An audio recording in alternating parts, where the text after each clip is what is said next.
California is home to over 400 hospitals, which together provided care to over 300,000 patients with COVID-19, patients that were often the sickest and most vulnerable.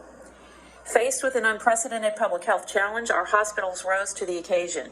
They suspended non-essential procedures, they acquired mass quantities of personal protective equipment, they hired additional staff, and they established new ways to move and care for patients. They added negative pressure rooms to isolate COVID patients.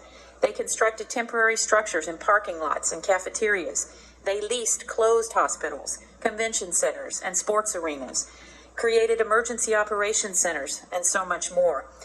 And because life did not pause, hospitals kept their doors and their emergency departments open to care for those suffering from heart attacks, serious injuries, and other critical illnesses.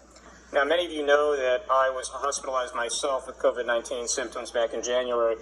And while you never want to stay overnight in a hospital, those nurses, healthcare workers, doctors made that experience as pleasant and comfortable as possible. And I felt confident that I had world-class treatment.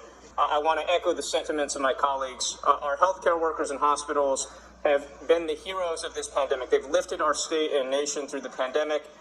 Hospitals are part of the critical infrastructure for our society.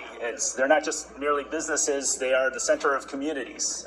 They are the sites which cannot close, even oftentimes in the greatest of disasters. And whether it's COVID or earthquakes or wildfires, we need our hospitals to be able to stay open as long as possible and to have other hospitals in support. For this year, we are celebrating Hospital Week. They probably deserve a hospital year for everything that we've done. But we certainly want to thank our hospitals and all the people who work with them, in them, for their sacrifice and dedication to the care of Californians as we face this terrible pandemic and other disasters going forward. And so I rise to express my appreciation and those of my constituents for our wonderful hospitals, for the executives, for the doctors and nurses and the wonderful staff that have stepped into the front lines in such amazing and heroic ways. And we could never thank them enough for all that they do for us.